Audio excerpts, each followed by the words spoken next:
probably because of the creamer I had in my coffee. Oh, gross. All right, ready? Mm-hmm. And welcome to another episode of Talk of Opportunity. One of these days, I'm gonna beat you to it. No, never. There's a slight delay to my favor. No. This is your podcast all about board games, D&D, tabletops, video games, books, movies, and whatever the hell we want to talk about. But today, with me, as usual, Andrew. Today is the category that we don't usually talk about too much. We're talking about women. Kingdom Hearts. No, we're talking about Elden Ring. You know, that one game that Andrew does. Andrew convinced me. He finally did. Like, stop being a little bitch and get to it. Yeah. Okay.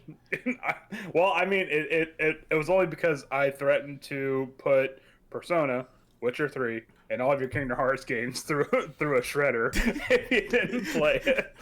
Yeah, you know, the first 3 hours is me crying through the game, Yeah, but I got it. Okay? I mean, that's normal for everybody. But yes, today for you guys, brought to you by us, the ultimate, the official Elden Ring waifu tier list. Play that music. So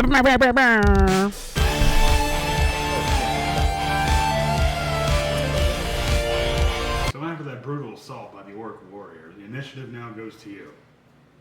Jose, what do you do? I'm gonna cast.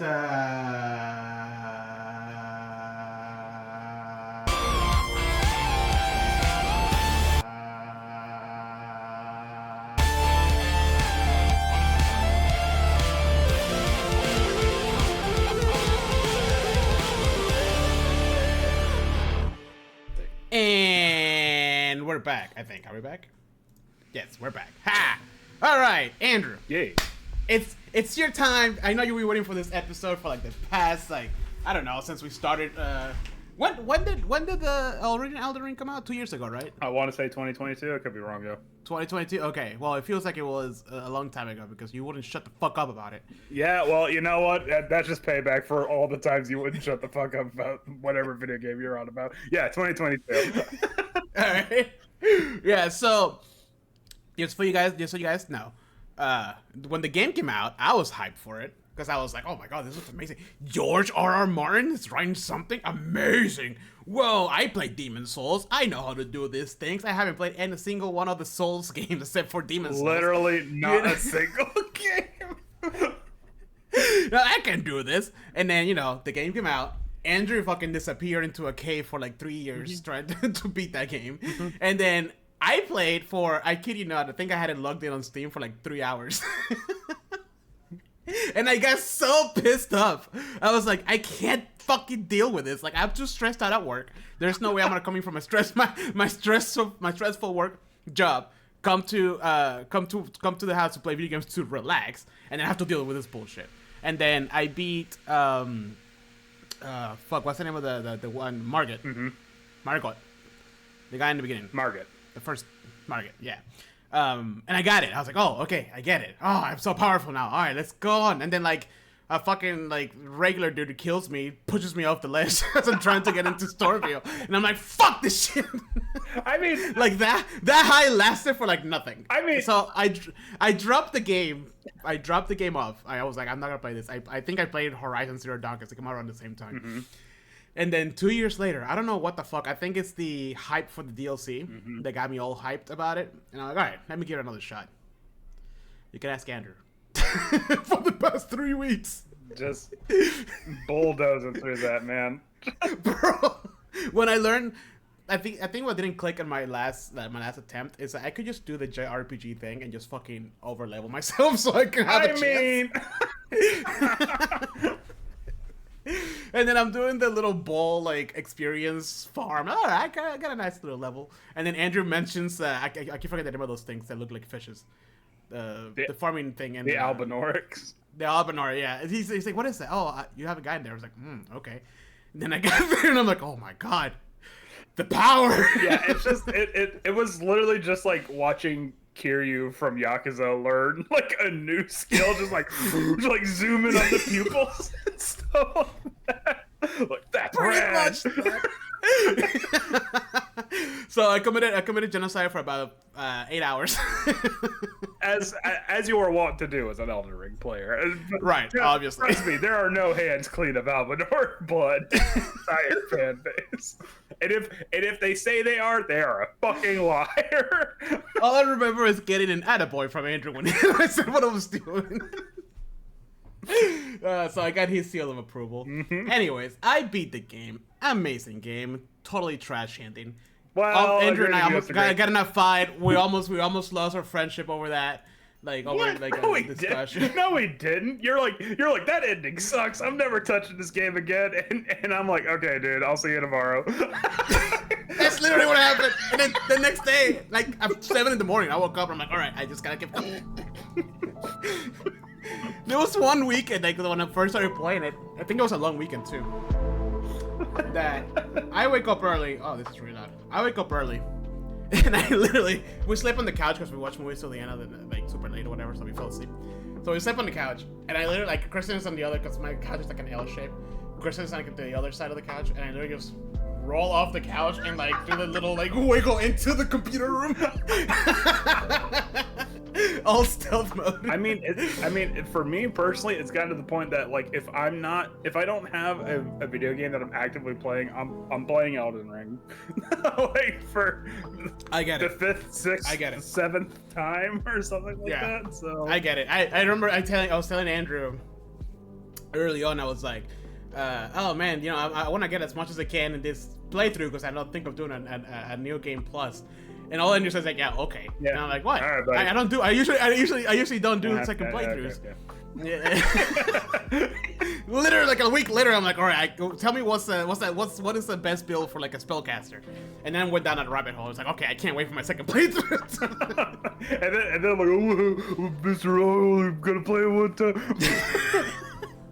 All this to say, it's like holy shit. It's like I could see the levels of addiction, you know, because like at first you're like, oh, it's clicking, I'm enjoying it, but you know, like it's still kind of hard. I'm like that's fine, and then it was like, oh well, you know, I'm gonna see it through and stuff like that and whatnot, but I don't plan on doing a new game plus and whatnot. I just kind of want to do this, that, and the other, and then like 2 weeks later, it's like I got 3 characters made. they're each on New Game Plus 7. If the DLC wasn't out, I will be already almost all the way through my second playthrough of the New Game Plus. Man, that DLC's a fucking hard stop though, ain't it? Yeah. Oh my god. So I thought I was over level because I was like, even the fight with Godfrey, I was like, oh, I took him down too quickly. Mm-hmm. Like I'm too over level. The last fight kicked my ass, but Godfrey specifically. But then I was expecting him to like. But then you had to fight the strongest enemy in the game, which is a normal fucking mesmer soldier with the red. That's what I was gonna say. I get to the DLC, bro, and you know, like I just came from like kicking Godfrey's ass, and like I landed there, and it's 2 of them back to back, like literally like pushing me like left and right, and bullying me. And he just took me down. I'm like, oh, okay, I see. Yeah, like I see what's happening. What you didn't see was there's a 3rd one that all he does is laugh at you, and it's a debuff. But it's, I mean, like I hate to say it, even though I love the DLC, that was actually the point where I'm like, Teresa, I'm burnt out. I'm gonna give it like a couple of days. Yeah. So we're not talking about DLC because I haven't finished it. But I told last week Andrew was like, oh, I'm getting burnt out. I'm gonna take a week break, and I did. So I put it aside. Throughout the week, I was like itching to jump back in, but I knew if I did that, I was just gonna get back to the burnout. So I was like, I'm giving it a pause. Yeah. Luckily for me, I didn't have like a 2-year gap between the game and the base game. And the DLC. Yeah, I can imagine, especially when the trailer started dropping. I think this is the only time I've seen a fan base speculate more about potential content outside of like Metal Gear Solid 5. Like, no, dude, Chapter 3's happening. It never did. No, that game was unfinished. Yeah, sad. Oh, The but somehow the Phantom Pain was the friends we made along the we way. went on the way. Hey man, that game was amazing. Okay, I don't care. I don't care that it wasn't finished. It was the most disappointing 9 out of 10 game. Like, I hate to say it, but you know. I agree with that. No, I agree with that because the gameplay for me, the gameplay was fun. I was like, oh god, this is amazing. It's so silly, so stupid. But you're right. Like when you think about the story, you're like, okay. It suffers. We all saw when Kojima left. Yeah, it suffers heavily from the Godfather 3 syndrome, where it's like compared to these titans of the industry, you know. Anyways, we're not here to talk about Metal Gear Solid. That's a different. No, we're here to talk about Kingdom Hearts. No. We're also not here to talk about that either. Oh, Mister, I don't want to do a 4-hour episode. Let's do. I don't know why I want to talk about Kingdom Hearts so bad. Anyways, so the point of this episode, after raving about Elden Ring for the past 20 minutes or so, it's only been 11. 10 minutes. 11. Okay, good. Is I want to talk about the whole fucking story and lore because I don't understand it. I left the game like, like what happened? To the point that it pissed me off. I've watched plenty of videos. I kind of know a little bit of what's happening. But Andrew here is the encyclopedia. No. Yes, it is the official one. He wrote the book. No. He was with George R.R. Martin in the room, and he had the ideas. That's why the game is so fucking depressing. And I said, you should add more incest, George. Do it. The fans will love it. Yeah, I was just like the skeleton leaning over. More incest. So, as we were thinking about what is the best way to approach the lore of Elden Ring, the most natural. We came to the realization, the most natural way we can think of, a best waifu tier list. Okay. Now here's the thing, we can only do this under one stipulation. We can't put them all in S tier. Okay. Oh, clicks out of my tier list. It's like S tier, dung eater, triple S tier. Dung eater is a big waifu. He'll step on you. He'll defile your corpse. Yes, Papa Poo Poo Eater.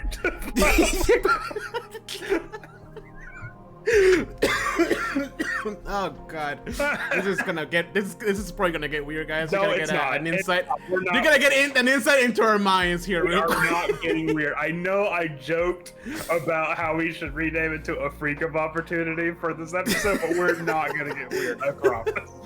I'm not gonna get weird. I can't speak for Jose. All right.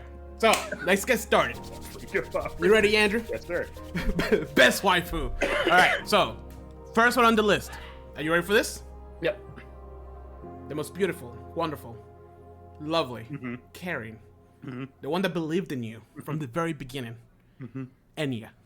Okay, so I was actually thinking about this. I'm surprised that it's on the waifu list, because I wouldn't really call her a waifu, more like a grandmother. But hey, to each their own. to each their own. But here's the thing, because this is kind of how I want to tackle this. I want to give you what I know, and I want to ask some questions. Okay, so Enya, she's pretty much from the very beginning, like of the game, all the way through, and she's a palm reader, if I'm. Finger reader, but finger reader. Sorry, yeah, that's right. Honestly, yeah. And like she was like at first she was like, oh, you tarnish, you're trying to, and then when you get your first rune, you're like, oh, there might be a chance, and then you get your second rune, she's like, oh, you're gonna be welcome. So she like kind of like hypes you up through the whole thing, but I don't understand what they are in the game. Are they human? Are they tarnish? Of some sort? It's actually never really fully described exactly what a finger reader are. Because let me tell you, and slightly spoiler alerts, at the end of the game, or towards the end of the game, when something big happens and you come back in and she's just kind of like, oh, you know what? Flopped over the. Let's just do spoilers. All right, spoilers abound. Let's rip the Band-Aid off. This is a spoil full episode of or filled episode of the base game. Anyways, you burn the air tree, because Mama Melania told you to. And then she's just flopped over the table, and it kind of made me sad. I'm like, no, why? However, she still helps you out though. But like, she's the one you come back to every time there's a new rune. You can buy the I forgot what the actual term is. The gear from each one of the bosses that you take down, and then you can trade in. You can trade in the what's the not the essence. What's the word? The remembrance. The remembrance for either one or whatever. So it's she's there. She's one of your most supporting grannies. No, I think what really makes her cool in my eyes is that so after you beat Morgoth, but before you burn the Erd Tree down, there's this kind of weird internal debate amongst the round table where it's like, in order for the Tarnished to get past the thorns, you're gonna have to burn down the Erd Tree. Like, isn't that like in of itself a blasphemous act, or like a huge like cardinal sin and stuff like that? And you can see Enya, I don't know how you pronounce her name. Like, I say Enya.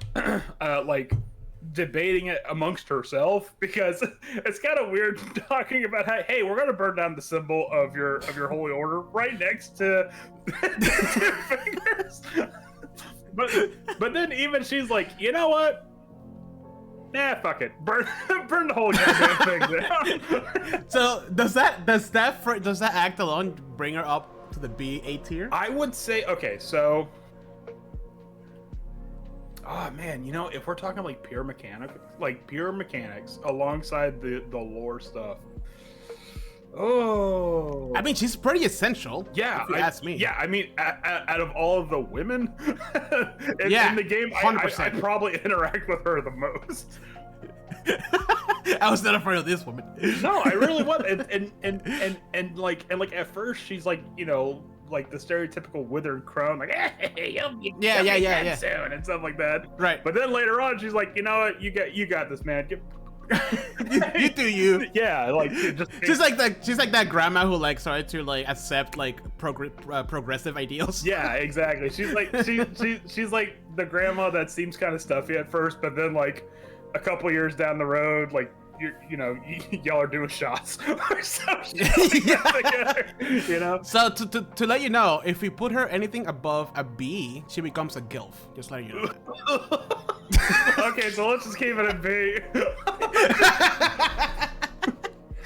I want to say A, because again, like we said before, mechanically she's essential to the fucking game. She kind of acts as pretty much your guide, other than Malenia early on. And also, she gives you a fucking talisman pouch, which is like the most useful fucking thing. Yeah, you're right. So let's say A. Only because I think at S tier it has to be like a world-changing. I would only mechanic that happens. Me personally, I would only pick B because one, she looks horrifying, and two, oh, you're right. And two, I do not like being in the presence of the 2 fingers. They freak me fuck out. Yeah, I don't know why when the 2 fingers went straight up, that freaked me out alone. I walked in once and I'm like, why are you erect? That's weird. Oh, why you use that term?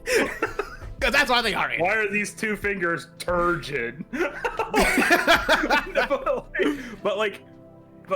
it was one of those like horrifying things where it's like, oh, you must speak to the 2 fingers and stuff like that. And I thought it was gonna be like 2 scions and like a golden order or something like dual popes. But no, they're actually 2 nasty ass fucking fingers. Nasty hairs and shit. Yeah. And very long too. Like palm to finger ratio is like upsetting. I don't like these things. And I don't. So B? Yeah, I think you're trying to convince me to B. And I don't like the implication, if you look at the faith talisman, that they have 2 other fingers that act as legs. If you look at the artwork for the faith talisman, the one that raises your faith by like 5, it shows 2 fingers like this. And there's people like praying in front of the 2 fingers, and it's like, I hate it. Oh no! Yeah, I hate everything about the fucking 2 fingers, dude. Dude, I didn't. Nope. Yeah. Okay.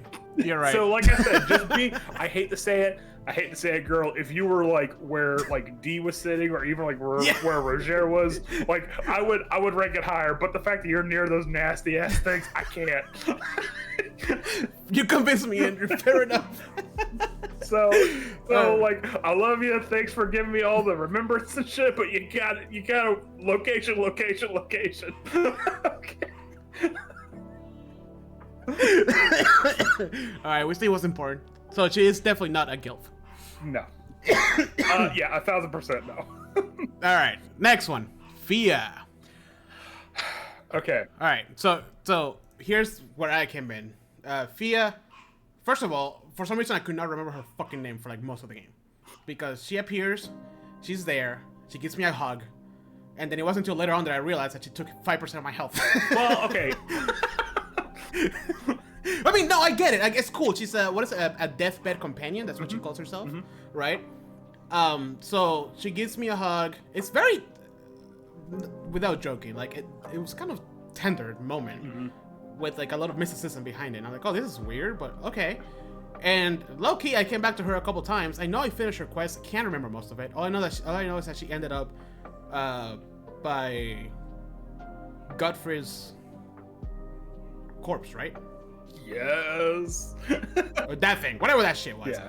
And then fucking the twins fucking killed her. I'm like, what the fuck, bro? I'm trying to help you out here.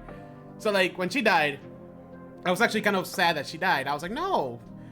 You know, that was also like the second quest I completed. Later on, I was like, oh, okay, so everybody just fucking dies. Yeah. So it doesn't really matter. But like that was one of the first ones that I finished. One of the first ones that I completed all the way through, because technically you can finish it fairly quickly. Lame ass dragon fight. You get to her. Well, her champions. I wasn't over level by then. Her champions was a harder fight for me than the actual. The actual dragon. Well, see, the problem is by the time you fight Rich Dragon 40 stacks, like most people are over leveled because of just like the weird way the funnel works.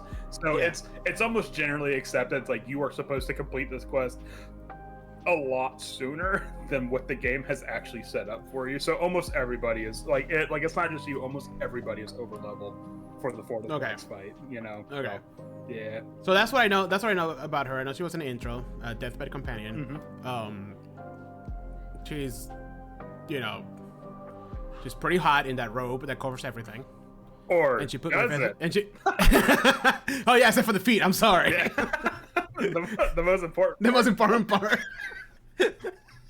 And then she put my face in her bosom. So, boom. So okay, so S tier. So it's actually funny that you mentioned the clothes that she has, because there is like an actual cursed piece of clothing that people were able to obtain, and this is actually true, 100% true. It's where you can get like because you know how you can get her like her robes and stuff as like chest armor, and I think like her hood, but you actually get like her undergarment as leg armor, and it's literally just like a thong, pretty much. But Nice. But Oh, so she was freaking under that robe. no, I mean, but it's not like garters or anything like that. But the thing about it is that there was something with the coding where if you put them on, it would crash your game.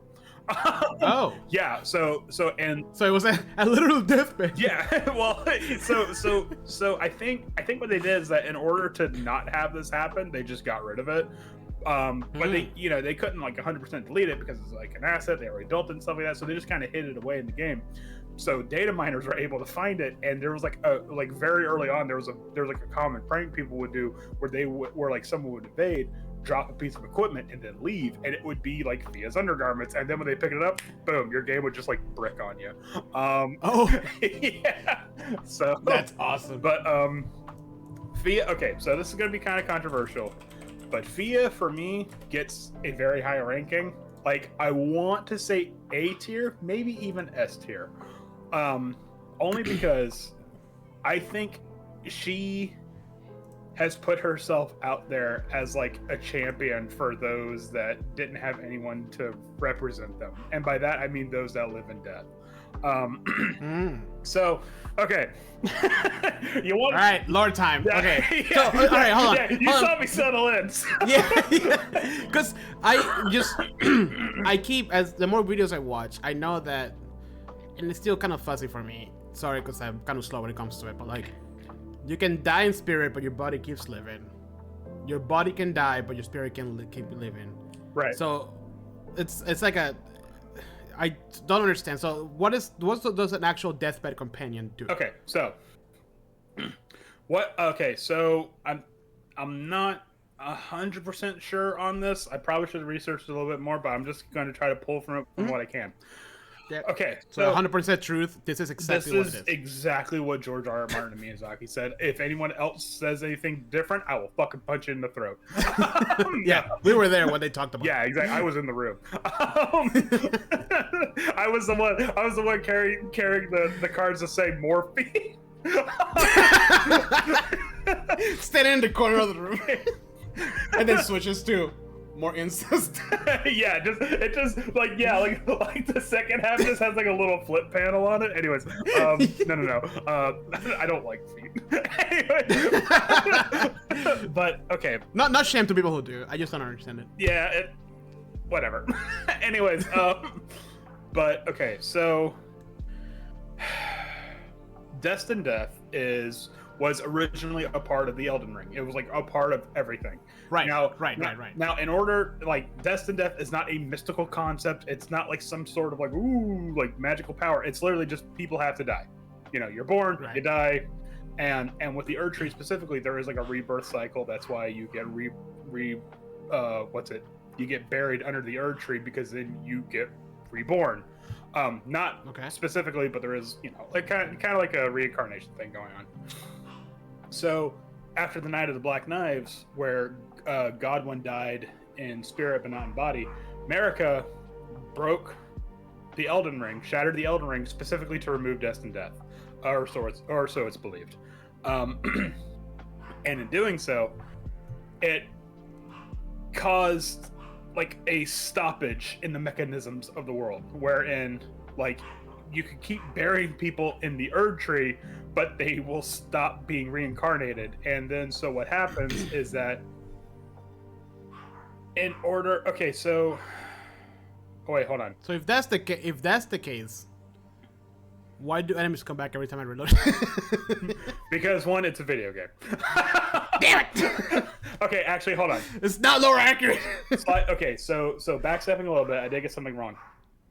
After Destined Death was removed from the Elden Ring, the only way you can be reincarnated and actually have a true death was then being buried in the under the Erd Tree, or in the catacombs that have the Erd Tree roots in there. And what the Deathbed Companions do is that they kind of act as a sort of like surrogate for that. They will quite literally be with you during like your last hours and stuff like that. They kind of usher you into death, because there was actually a whole different ritual for death before the Erd Tree was even a thing. That's where like the death birds and stuff come from. And that's also kind of like where the Land of Shadows sort of play a part in. I know you haven't finished the DLC, but trust me, it's there. So the Deathbed Companions are sort of like a free agent that more or less exist outside of the Order. And that might have been the reason why Fia was considered tarnished, because it's like, hey, you're doing this like now considered like heretical act that is outside of the Erd Tree Order and stuff like that. So those that live in death are people that died after Destined Death was removed from the Elden Ring, but weren't able to be buried in the roots of the Erd Tree. So because there is no more death, like these people, if they die a natural death or they die from like battle wounds or whatnot, they come back, because there is no natural recourse for them. There is only the perpetual recycling from the Erd Tree into the reincarnation. So for those that weren't lucky enough to be buried under the Erd Tree roots, they have to come back, because there's nothing. Damn. Okay. There's nothing for there's nothing for them to come back to. Now, here's the crazy part. This is probably going to be the most tinfoil hat thing I'm going to say about Elden Ring. But once I stumbled upon this revelation, I can't look at it any other way. But Elden Ring is an oddly political game.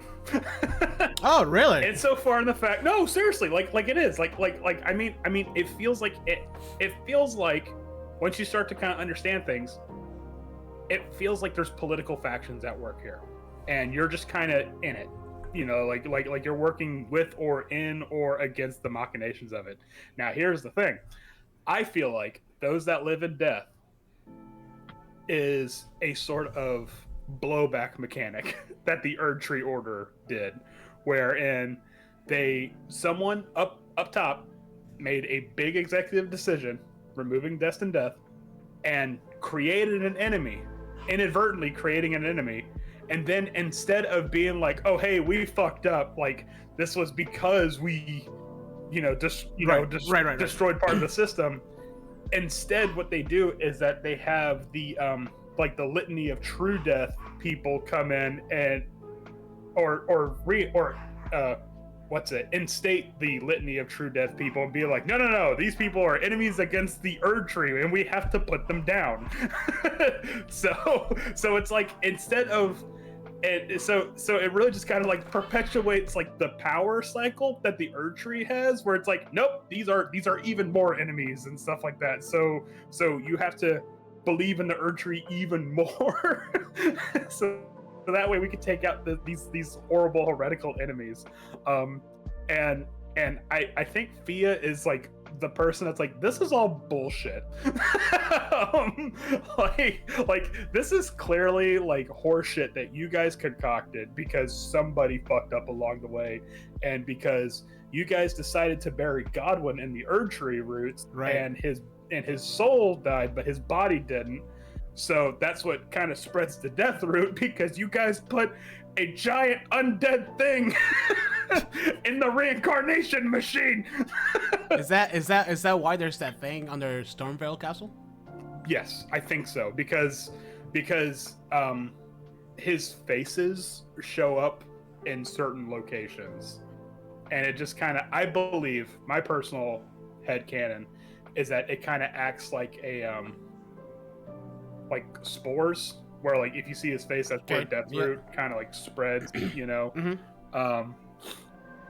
And like I said, Fia is there to represent those that live in death and realize, hey, like they're not evil, they're not inherently evil, they're not, they're just things, like these people just died, and because somebody up top broke the system, like they have to live like this now, and it's wrong that there is a crusade of paladins against these people that are being persecuted just for the way they live, or just for the way they have to live or unlive. Because we're talking about undead. So, and it's like, interesting. Yeah, exactly. So with that thought in mind, that makes me think that makes me hate the D twins even fucking more. Mm-hmm. Yeah, I mean, I already dislike them. So, I mean, okay, don't get me wrong. When the original D died and Fia was there, I'm like, I'm gonna fucking get you. But then, but then when I followed his twin down, and he's all like, ha ha ha, I did it, look at me, great, covered his butt. I'm like, okay, these people are broken. Like, there's something clearly wrong about it. Dude, this is why I am gonna do a New Game Plus, just because of this. Because I think going through the game all over again with the knowledge that I have now will make a lot of things kind of like click like this. Mm-hmm. And I think Roger was kind of picking up what Fia was putting down. Because even like D admits that like Roger has been seeing Fia a lot. And it's also kind of implied that, like, being a deathbed companion is a little bit more intimate than normal. Well, I mean, because you lay with Fia to for her to conceive the Prince of Death rune and stuff like that. So it's like, interesting. Yeah. So, yeah. But I mean, so what is your final tier for this one? You know what? After the whole rant, I might just put her in S tier, because I had it on A tier for a minute there, just because of, but the fact that she's fighting against a broken system. Yeah, and that pumps her up. I mean, just the fact that she's like, she stands up for the underdog, like, yeah, and she knows for a fact she's gonna fucking lose. She knows for a fact that this is a losing fight, but it's like, somebody's got to fight for him. And that's also kind of why I picked her ending as my first ending, because I'm like, you know what, yeah, somebody's got to fight for these people too, and it's gonna be me. That being said, I have absolutely no misgivings beating the absolute fuck out of zombies and skeletons and stuff like that. Yeah. So, but all right, cool. S tier. All right, as first rant out of the way. All right, how about the next one? And I don't know if I'm gonna pronounce this correctly or not. Hieta or Hieta? I think it's Hayata. Hayata. All right, so just because I'm looking at the pictures and I think the pictures confuse me a little bit, this is the one that you give the seeds to, right? Yes. To see. Okay. The one that leads you all the way down to the Flame of Frenzy. Mm-hmm. Okay. S tier for me. I would. That quest. First of all, that quest. I followed that quest because it was, oh, hi, nice to meet you. I'm blind. These seeds make me look, and then made me see a light. I'm like, okay, cool. Here, eat it. And then halfway through it, you're like, oh, they're eyes, by the way. She's like, bleh. And then later on, she leads you down into the creepiest, most fucked up area of the whole game. And that's saying a lot because it's Elden Ring. Because when I got there, not understanding what I was looking at, I was so unsettled. And then when you told me what it was, and then I watched a video about what happened to those people, I was like, what the fuck? Okay. That's when I was like, all right, I wasn't gonna pick the Lore of Frenzy ending, but because of this, fuck it, I want to burn it all. I did it. And also that amazing video. I was pretty angry. That amazing video where someone compares the frenzied ending with the Brother Karamazov. Like, that's a video I showed you with that has like a 30-minute long analysis comparing it to Dostoevsky or something like that. Oh, the long one. Yeah, sorry, the name didn't click. Yeah, Like after that video, I'm like, I'm pretty fucking shook up right now. Yeah, I remember I was listening to it on my way to work, and I'm like, fuck. I looked at it, I'm like, this was like 10 minutes of Elden Ring, like 40 minutes of Drewski. Like this, like, but like, I'm like, shit. Yeah. Shit. Yeah. Am I doing the right thing here? Yeah. I will. No, I'm gonna say S tier only because it made me realize something. First of all, I don't think a lot of people actually got to the frenzy, the Lore of Frenzy area early on. I mean, I was lucky because there's a lot of content out there now to find it. But you listen to it, you listen to her story, you listen to, you read like the Lore of Frenzy stuff, and you're like, I get it. It's a 3 fingers, and like how like essentially it breaks the order by like nobody's happy now. Fuck it. Yeah. Okay. So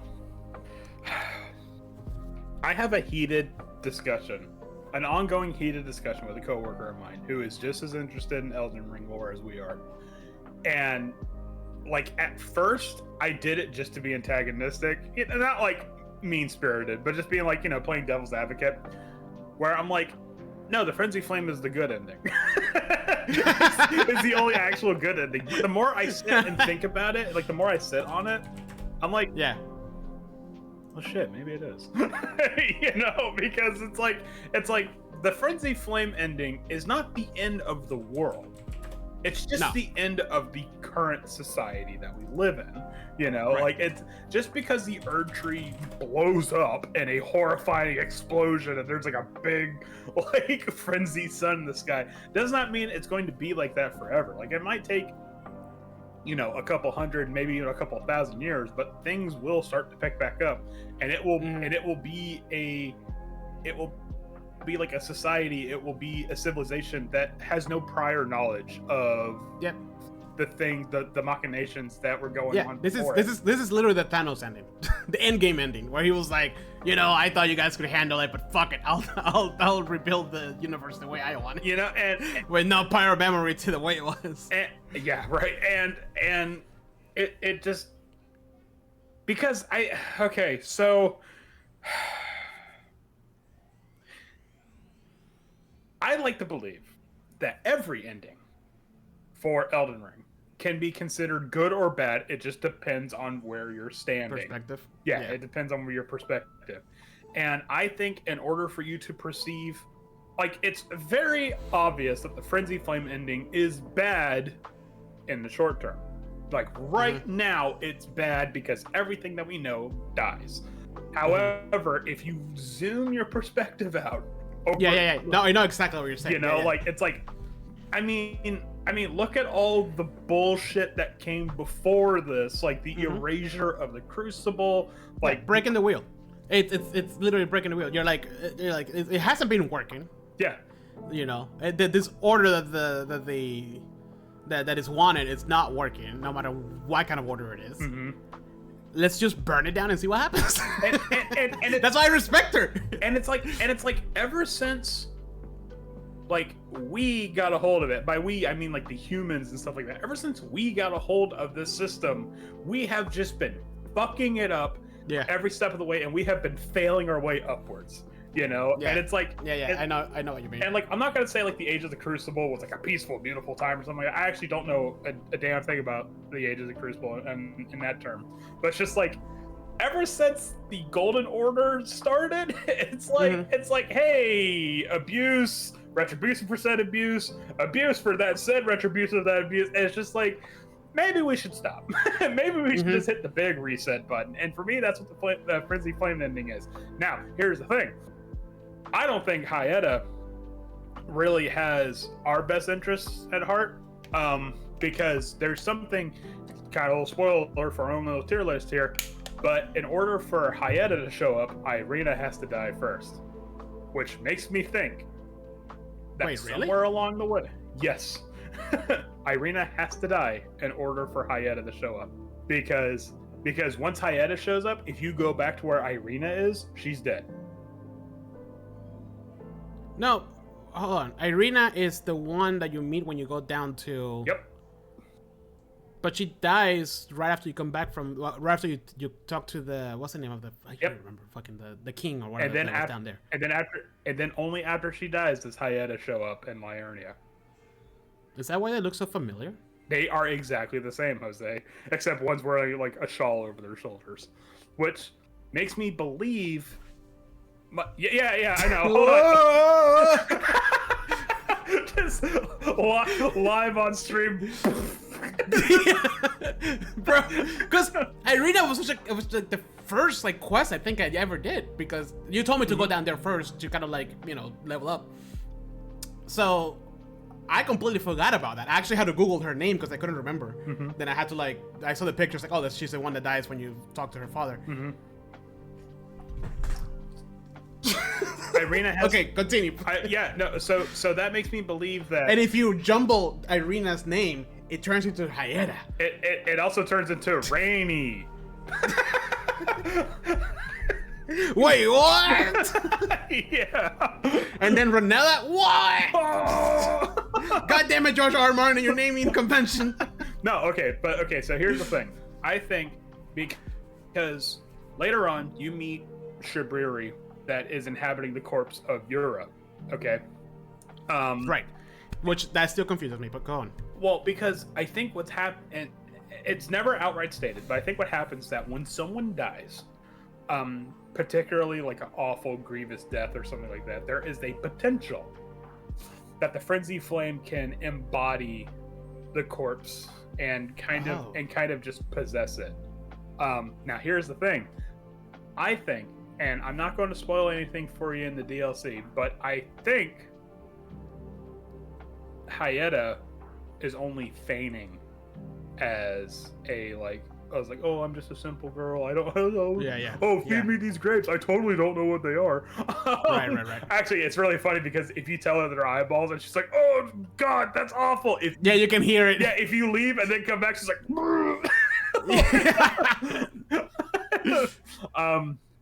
I mean, I think she might only be feigning. I kind of also don't want to believe that she might be. But she said it's so genuine. Don't tell me that, Andrew. You're biased. I liked her. No. But all right, D tier now. No, I mean, I would probably put her in personally, I would probably put her in A tier, because again, she's a lot like Fia, insofar in the fact that she is championing for something. She's obviously championing that's against the Golden Order. But what she is championing for is just a complete and total erasure of society as we know it. Right. And it's only because these people have reached the absolute critical lowest point of their lives that they are willing to rip out their own fucking eyeballs than to deal another day in this society. You know? That sounds like Florida. Anyways. But, I mean, so okay, so originally she was S tier for me, but honestly, after you told me that, I want to give her an S plus tier because that's very interesting. Mainly in game theory wise, like theorizing things, because I think that's really cool now that you mentioned that. the frenzy flame can, or there's a chance that the frenzy flame can essentially possess a body. Right, because if you do Yura's quest, which I don't know if you did or not, it's kind of easy to miss, to be perfectly honest with you. I had to look up a guide specifically on how to do it. But if you Wait, which quest? Yura's, that's the guy that's the samurai with the big hat. I don't even know if I did it. I know I met him in the snow. That's what I'm talked to him. It's really easy to miss his quest. What was his quest? Like, what was the thing you had to do? His quest is that you have to take down people that are like invading other people's worlds, kind of a thing. And it's like, oh, this bloody finger, blah blah blah. Like, help me hunt him down and stuff like that. And he's like a bloody finger hunter. And his last quest, or the last part of his quest, is that you have to take down a bloody finger by yourself because he's the bloody finger was like a previous student of his and struck him down. Right, so he's dying, like he's dying, and then he dies. I think I did that. Oh, okay. Well, I think so. I'm not sure, bro. but then he dies after you fight the bloody finger. So Yura is actually fucking dead, and then he comes back as Shibriri. So it's like the frenzy flame. Well, I met Shibriri. Yeah. So then I did it. Everybody meets Shibriri because that's like regardless if you did Yura's quest or not, Shibriri shows up. Yeah. So then maybe I didn't do the quest. But there and again, Yura has to die in order for Shibriri to show up, because if you go back to where Yura originally was, like there's nothing there but like an item. Presumably because he died and dropped it. And there and again, in order for Hayata to be there, Irina has to die. So it's like the frenzy flame is inhabiting people's corpses to either act as agents or perhaps just sort of reviving this person, but then giving him a purpose with the frenzy flame. So I think obviously Shibriri is like a chaotic evil person. Yeah. Shibriri is the only person in Elden Ring that scares me.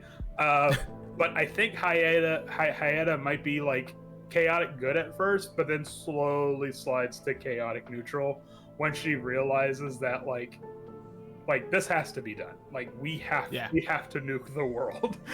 Yeah. You know? I know what you mean. All right. Okay. We'll compromise. She'll be A tier. Okay. Like you said, not all of them can be S tier. I mean, I could easily find reasons to put them all in S tier, but you know. Yeah. I have to self-impose myself on something. Next one, Irina. We kind of just talked about her.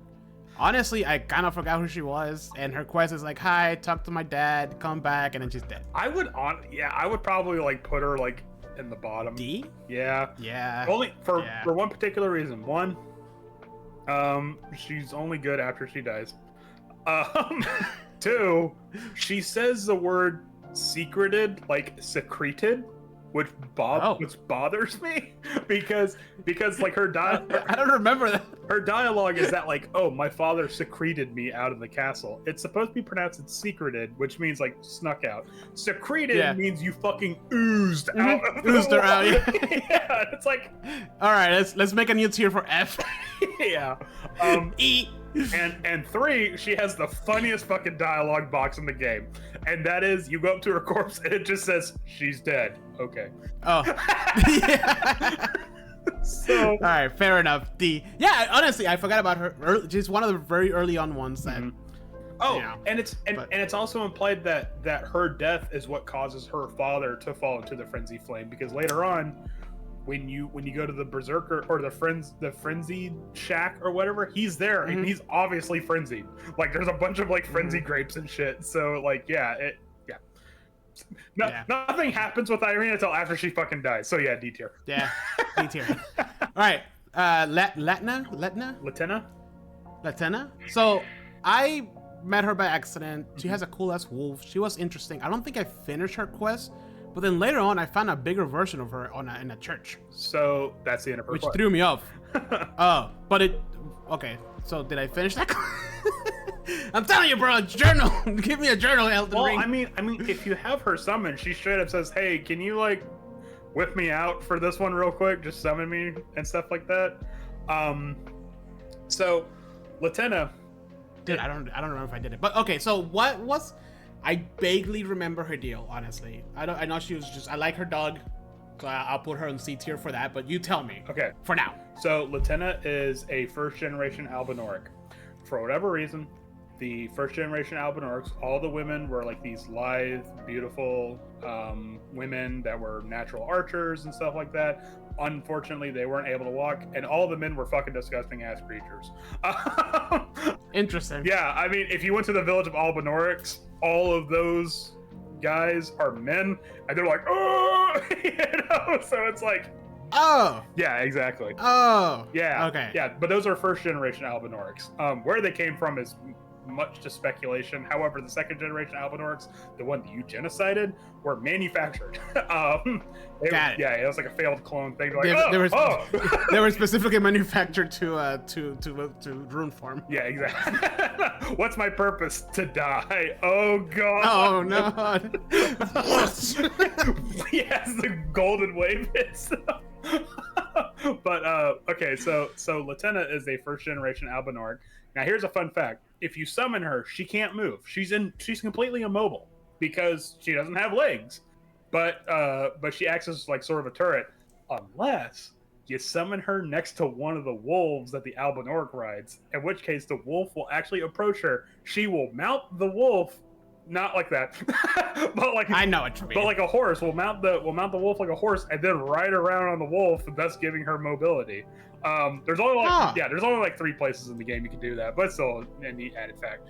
That's cool. Yeah. So, sorry, ever since I got the mimic, that's the only thing I've used. yeah, it's fine. yeah. All the other mimics all the other ashes kind of fall by the wayside. But, yeah, I see all these cool facts about ashes. Like, oh, neat. Back to the mimic. Yeah, I know, right? I mean, I gotten some that are like, wow, this looks really cool. However, Yeah. this is brilliant, but I like this. That beam. But what's it? So she is an Albinorg, which it speculated to believe that they kind of came from the underground. Like the Nox people maybe created the Albinorix in an attempt to sort of create their own like literally underground Elden Lord. And that's more or less where the Nox people came from. They were like a sort of a failed experiment. And so because of that, they are, I believe, I could be wrong, but I want to say, I think the Albinorg, I know for a fact the second generation Albinorgs are sterile, but because they represent something outside of the normal order of things, they're like, they're like the misbegotten, the omens and stuff like that. They are also persecuted. Persecution is kind of a running theme in the Golden Order. So you're ugly, therefore you're gonna be persecuted.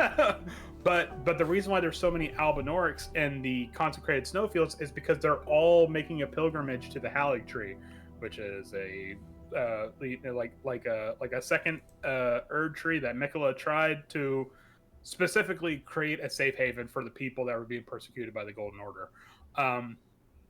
However, I think, and I could be wrong, I'm probably wrong here because this is honestly a little foggy, but I think the really big Albinorg woman that you see is supposed to be like a one of a kind, like fertile Albinorg that can able to naturally birth more first generation Albinorix. I think that's why it's so important that you bring Latenna to her, because there's something correlating between those two. And Interesting. And she specifically says, if you summon Latenna to the big Albinorg woman, she specifically says like something like, we'll be able to carry on through you and stuff like that. So it's supposed to, so I believe it's supposed to be that the big Albinorg woman can create more of the first generation Albinorg, so not the fish head second generation Albinorg bucks. But they're only good for one thing anyways. Yeah, so personally I would kind of put Latenna like somewhere around like C tier. Me personally. Yeah, that's where I have her. Yeah. Only because she gives you one of the medallions, right? To one half of a medallion to get somewhere. No. But she tells you where to find the one half of the medallion, because Gideon thinks that she has it, and she's like, of course he would think that I would know it or I would have it, but it's actually over this way. So she just kind of points you in the right direction. Right. That's the only reason she sits here. Honestly, because I mean, but I also bump her up a little bit because she makes fun of Gideon Ofnir, who's like, "Oh, I'm the all-knowing," and she's like, "He doesn't know shit." Yeah, Gideon was a little bitch, honestly, towards the end. Hey, man, dude, in New Game Plus, if you let him finish your speech, you're in for a fucking fight, man. Okay. Yeah, like you do, like Gideon's got hands in New Game Plus. But don't look. So little nerd takes off the glasses, becomes buff. No, he really does. He'll rock you. Anyways, but yeah, it's just like I feel like she doesn't really have any bigger plans, like no grander scope plans. She's just kind of a small part of a bigger machination, and I think her whole deal is that she's like, look, I'm just trying to get to the Halley Tree along with the rest of the Albinor. I don't give a flat fuck what's going on in the lands between. You know, like I just want to get out of here. Which, you know, Yeah. all well and good. I hear you, girl. I got it. Yeah. So you know what? Halley Tree sounds pretty good about right now. I actually just got there with my New Game Plus character. I'm like, I fucking hate this place. Now I know why they persecute all the misbegotten. Oh shit! All right, next one, Melina. I mean, she's obviously S tier, right? Actually, hold on. Is that too easy? No. Okay, so this is gonna be controversial, but I would probably put Melina like probably somewhere like kind of like A, maybe even B tier for me personally. Why? Okay, because one, she doesn't show up nearly enough for me. For someone. Okay, so hold on. Is that because I guess I wasn't paying attention, but you're supposed to talk to her a lot while you're resting. Well, if you visit the church graces, she'll give you like a little bit of a lore dump. But the thing about it is that like I still feel like she's not nearly as prominent as she should be. Yeah. She's pretty much just like, hey, here's the ability to level up and here's a horse. Okay, bye. I won't be back until like near the end of the game. I mean, if you ask me, that's kind of very essential for the game. No, I mean, it is. Don't get me wrong. Mechanically, it's super essential. But I'm talking about the actual character herself. And what does the super letter start? Well, I can't. What? My brain starts I was gonna say, what letter does super start with? S? No. Anyways. But it's like I kind of want more from her, but she's also really ride or die for the Erd tree. In a way, yeah, in a way that's like, because okay, again, from my point of view, saying that how I think the Frenzy Flame is a good ending.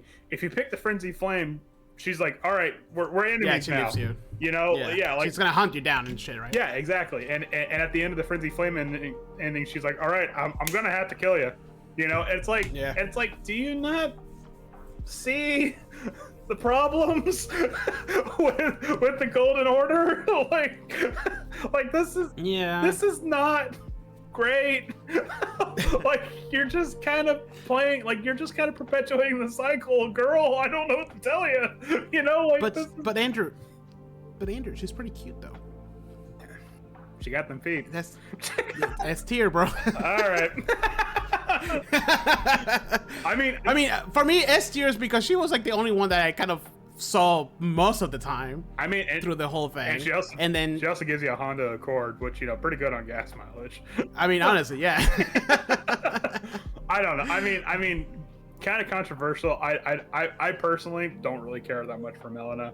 Like I said, okay. Well, none of this is valid. I'm sorry, people. We lied about the ultimate official list. No, the only thing people care about is where we put Roddy. That's where the real discussion's gonna be. But like, I just think she's like way too indoctrinated, and it's like you're making me uncomfortable. Okay, all right, I see that. Yeah, fair enough. But also, she's pretty cute. S tier. You're wrong. And it's also implied. It's also very heavily implied, almost to the point of being outright stated, that she's like one of America's children. That she's like, we're just gonna throw you Yeah. under the rug. Yeah. We can't let people know that I had you. So I'm sorry, being related to America immediately takes your ratings. Is she on the list, by the way? Is America on the No, list? she's no, she's not. What? I guess she's not a, just not a waifu. She's a husband though. That and the irony is that she's the only one you can actually marry outside of Ronnie. It's America, because you become her consort. That's right. But Interesting. yeah. Oh, okay. All right, she's staying in S tier on my screen. Oh my I don't know if God. I'm putting her in S tier. All right. Those are great points, Andrew, but S tier. Those are great points, but man, she got them grippers on her. I don't know. All right, yeah, we're renaming this one to a freak of opportunity. All right, Millicent. S tier. Boom. Put her up there. I do not give a Okay. fuck what you say. She is S tier. She is a wonderful lady. Okay, no, fuck you. I know you killed her. Okay. Didn't you kill her too? No. You can not kill her? Yeah. There's. How? Are you serious? Yes. Okay, so have you reached the end of her quest? Yes. Okay, so at the end of her quest, you can either choose to help her fight off the rest I of did help her. Okay, but she dies either way. Oh, okay. I was gonna say. Okay, hold on. Okay, you're right. You're right. I did not kill her. Yeah, You're right. Sorry, Souls game. Everyone dies.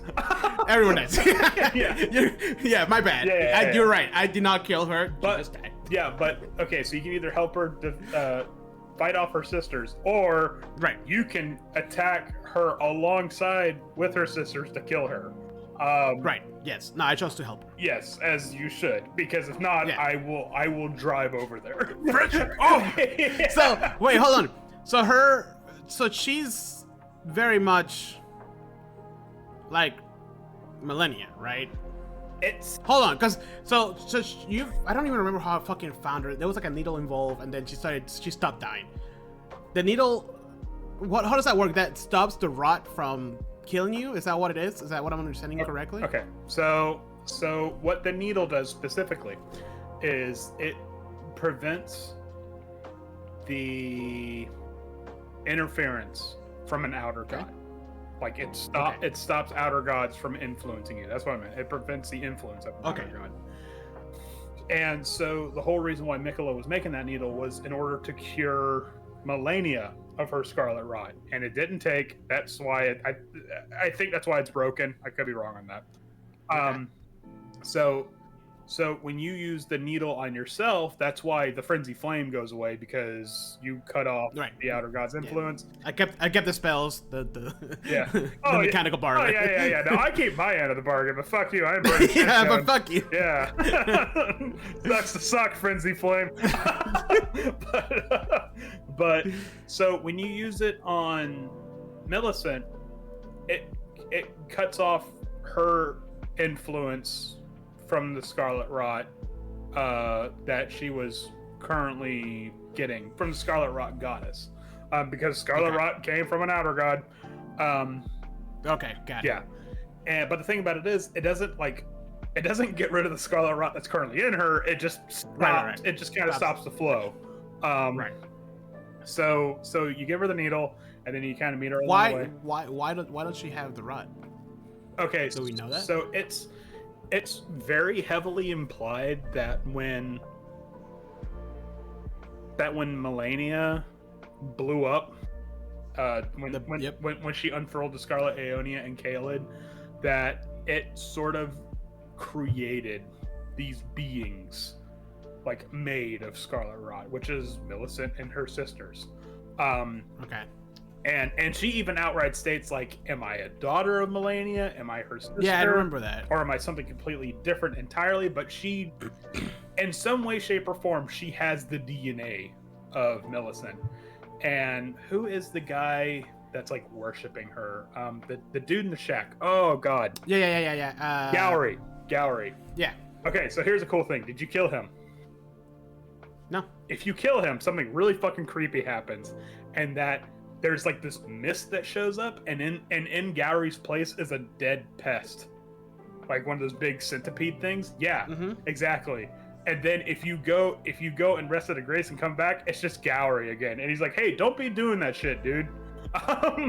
Yeah. What? Yeah, so Gowry is a rot pest in disguise. And the rot pests like worship Melania and the rot god. So naturally he's like, oh, Millicent's gonna be the next Melania. So Right. you know, and Is that why he was able to fix the needle? He's the one that fixed the needle, right? yes. Oh, that's probably also why he knew about the needle and stuff like that, because he knew that the rot was just going to finish her off in that church. And he's like, and tell me if this ain't fucked up. He's like, no, she has to suffer more because that's what feeds the scarlet rot, like Aeonia, and she has to blossom into a beautiful flower and stuff like that.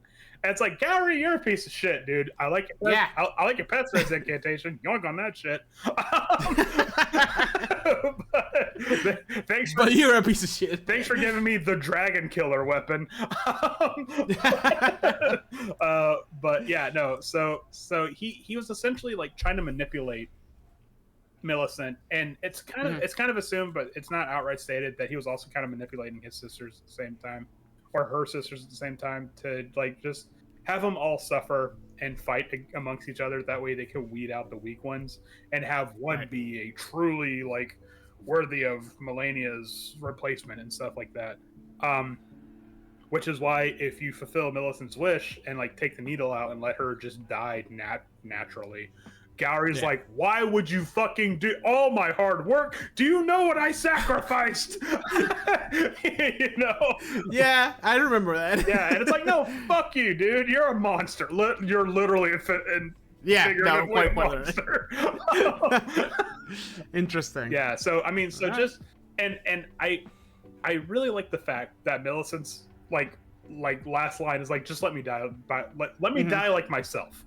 Like, I'm gonna take the needle out and I'm just gonna die as the person that I am, with like a little bit of dignity. And I'm like, and she kind of has like this weird like, I'm not going to be this monster for you, Gowry. Go fuck yourself. So just for that alone, like, yep, S tier. Boom. No, okay, I do remember that now. It's you're right. Yeah. Also, she fights like a badass, though. She does. She whooped my ass. because like for the second playthrough, I'm like, because you get a different talisman if you fight against her at the last thing. So I'm like, I need that talisman. I'm sorry, you know, I like, you know, like, I hate to do this to you. You fight alongside her sisters, and she whoops ass.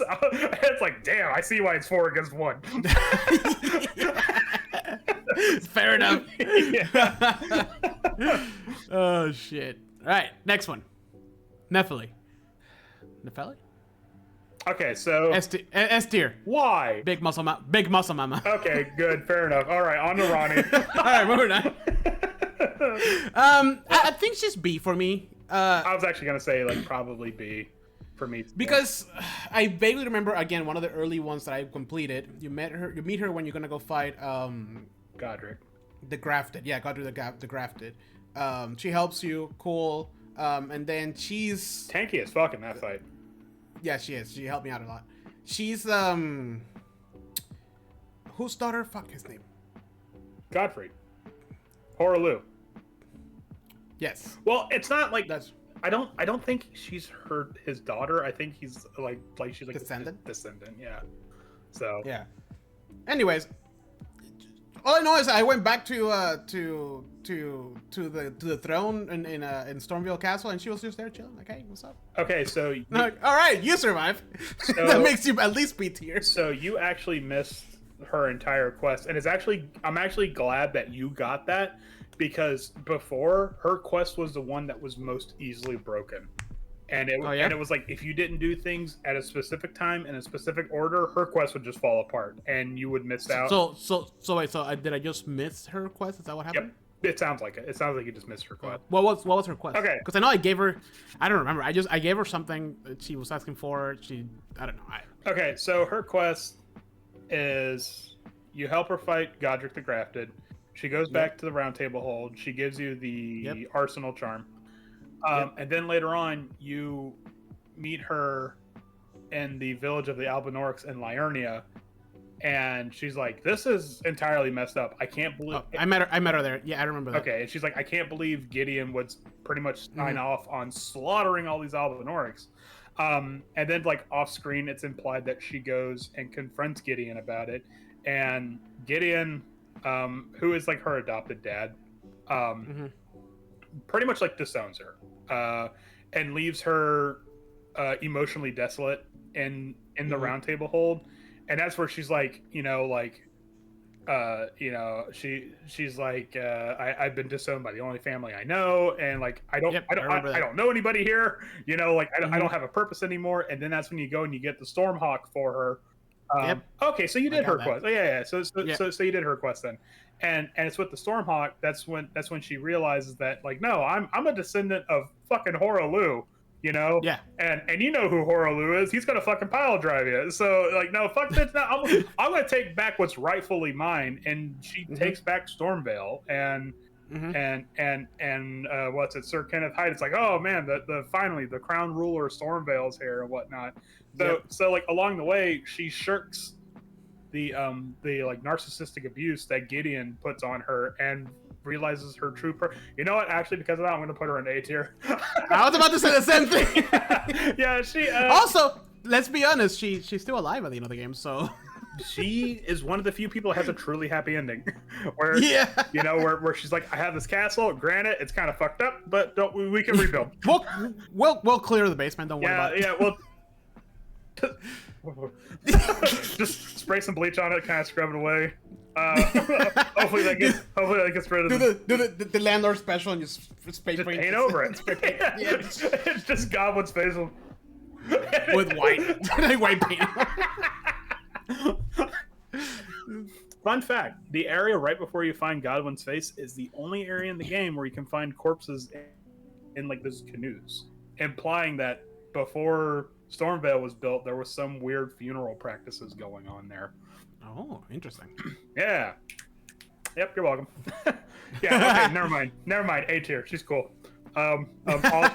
Also, she sprouted from Horaloo's loins, and that's whatever. That's just, that gives you at least 2 levels. Yeah. The only reason why I would not put her in S tier is because she doesn't really have any. She plays a much smaller part in the whole of Elden Ring. Yep. But I agree. But her in of herself has a very inspiring story. All right, Andrew. Next up, the one, the only, the everybody's top waifu and everybody simps for. Ranni. Okay, so this is going to be the big one. So I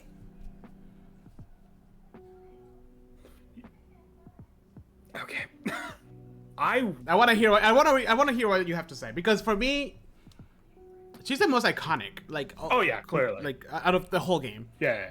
There's a reason why there's like t-shirts and shit and merch about it. Yeah, her quest is pretty fucking cool in my opinion. Her quest is amazing. I love the fact that her quest takes up the entirety of the game. You know?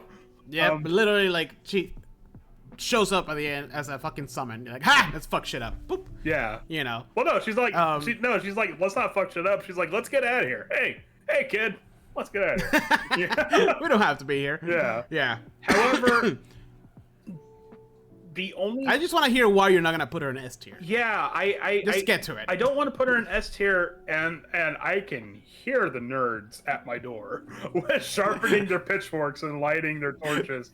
But the reason why that is because, okay, like I said before, Elden Ring is a very political game when you look at it at a certain perspective, and I view Ranni as a political extremist, and so far in the fact that she has probably good intentions. You know, like her idea is that our order is, for lack of a better term, it's going to be anarchy. You know, like there's not going to be a hierarchy. We're not not burning it down, but we're not building anything back up. We're not rebuilding. She states that her order is going to be very far away from here. It will be dislocated from the lands between. Which is good. That's great. I like the fact that she, in her own way, has found a way to kind of break the cycle. However, the means of which she had to get there and makes me very suspect, because she had to orchestrate the Night of the Black Knives, right? Which she knew she had to kill herself but it also inadvertently, or maybe totally on plan, killed Godwin, and maybe that was the point. Maybe it was supposed to destabilize everything. It's there's also like a fan theory that Godwin was supposed to be Ronnie's consort, and that's why she's doing it. She's breaking the marriage off Right. before it even began. Um, and so she orchestrated the Night of the Black Knives. She straight up says, I did that shit." Yep, I remember that. And she holds this rebellion. It's flat out a rebellious attack against the Two Fingers. But you meet these people that fight alongside her. You meet E.G., you meet Blythe, you meet that one dickhead. Yeah. Okay, I see what you're saying. And it's like my S is slowly turning into an A tier because Blythe and EG's and fuck that other guy. No, fuck that guy. I don't consider him part of this. That guy is a fucking sex pest. So yeah, fuck that guy. He deserved everything. Ronnie, you're good on that one. Did you discover his little dungeon, by the way? No. Oh. Oh, okay. I guess I'm gonna have to go back there. So it's okay. Just a quick aside. It's very much implied that he kidnaps people and makes puppets out of them. And the fact that there's a lot of beds in the area, specifically next to one that is a woman, has not tasteful implications. Oh. So yeah, fuck that guy. Okay. All right. And also, I didn't like him from the beginning anyway, so. Celovus. His name is Celovus. And also Yeah. he tries to give you a potion that makes Nepheli into a puppet. Fuck him. Give it to Dung Eater. Make him a puppet. He's one of the best summons in the game outside of the Mimic. Okay. Anyways, yeah, feed that shit to Dung Eater. He deserves it. No, I think I gave it to Gideon actually. If you give it to Gideon, he just throws it away. But Gideon, there and again, Gideon's like, oh, you can do whatever you want with it. I mean, I adopted Nepheli, but I don't love her. That's fucking gay. That's fucked. Yeah, it is. It's awful. So if you hang on to the potion, you have the option to give it to Nepheli, which you shouldn't if you're a good person. Yeah. But then later on, when you meet the Dung Eater and you start doing his quest, when you have to feed him the curse bed, the seed bed curses, you can instead give him the potion. He's like, wait, no, and he turns into a puppet, which is like, fuck you. I think that's gonna be my next game. And he is a wait. Can I do it? Can I do it even after I give him a couple of seeds? Yeah, as long. Oh wait, no, I don't have the potion. Never mind that. Oh well, yeah, there you My go. bad. Yeah, so it will have to be New Game Plus, and he is a really good summon because he's tanky as a motherfucker. He has like infinite health. Anyways, so going back, way back. all the people that yeah. So it's really just like, if you side with Ronnie, that's fine. I get where you're coming from. But you also need to understand that in her scope, the alliances and the people that are loyal to her, she ultimately sees as expendable. And I'm not. Yeah. And the thing about it is, I know for a fact that she is not cold about it. Like, she tells the Tarnished, let E.G. and Blythe know that I love them and stuff like that. But but the fact that she is willing to make that sacrifice, yeah, especially as someone as Blythe, which I don't know why he's not on this tier list. I think he should be an honorable mention. No, that's gonna be another tier list. The Elden Ring husbando list. Yeah. S tier, Godfrey, S tier, S tier, Radigan, D tier. Fuck that guy. Dung Eater, S tier. Agree to disagree. Godfrey, more like Chad Free. Put him up there. But that's gonna be a circle. For some reason, that one's even more sexual than this one. Oh yeah, man. just when Godfrey grabs him, like, I feel so safe in your arms. Boom, dead. Boom. Anyways, Rennie. But yeah, it's like Ronnie is like, like you're supposed to be her consort and stuff like that, but it's like, you threw away these people. I mean, not really threw away, but you were more than willing to sacrifice these people that have been loyal to you, presumably your entire life. How long is it going to be until my neck is on the chopping block to further your political gains?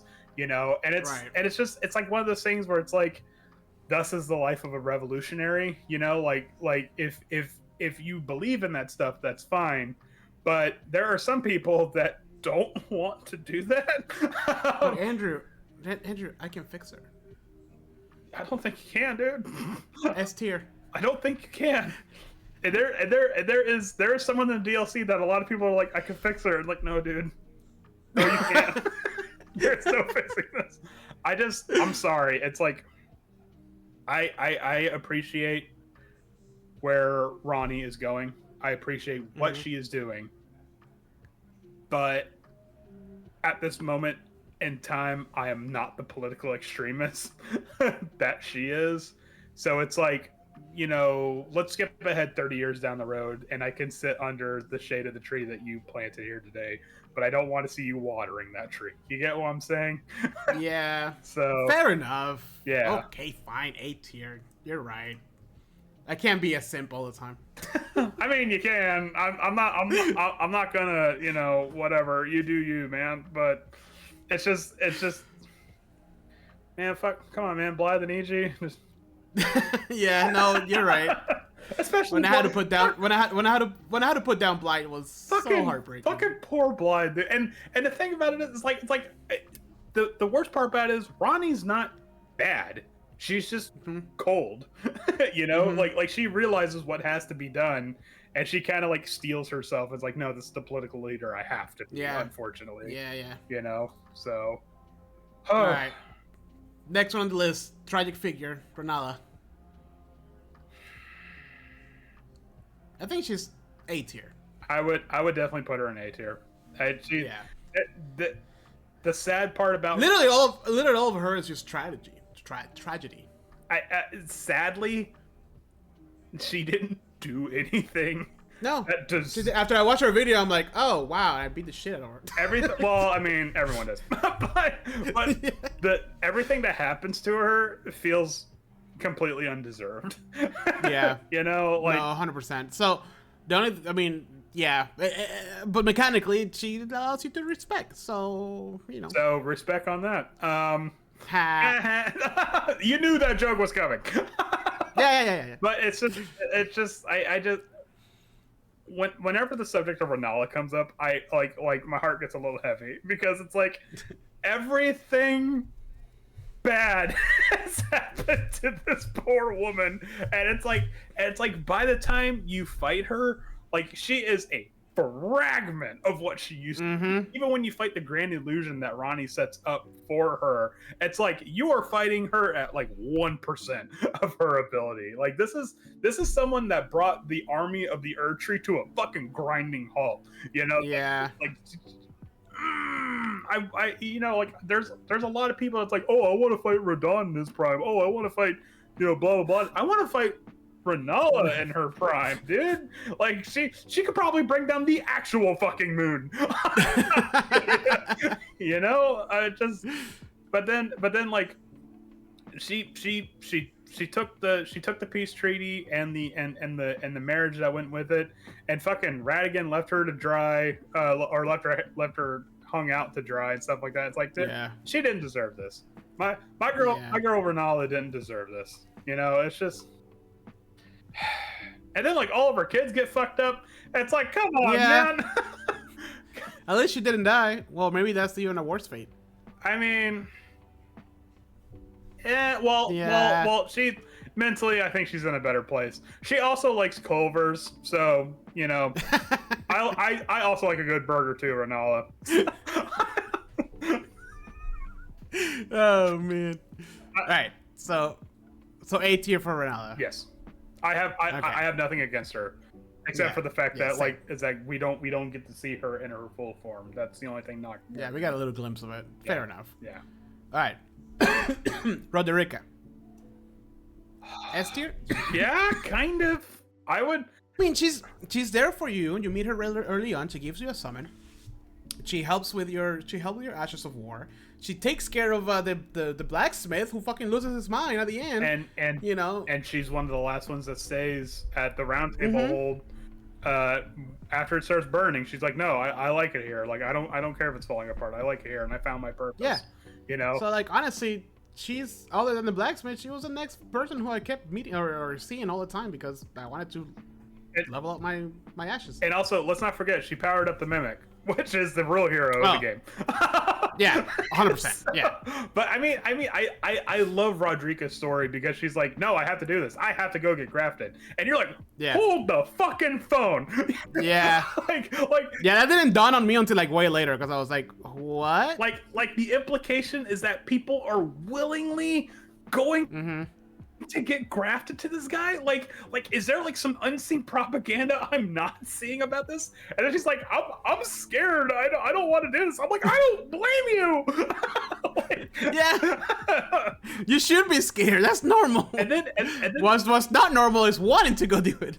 Okay, so you did some sequence breaking on your part, so you didn't get the memento that you're supposed to give her. But so what you're supposed to do is that you talk to her, and she's like, I don't want to go into the castle. I'm scared. I'm just gonna sit here and just like think about it. And you're like, okay, that's fine, cool.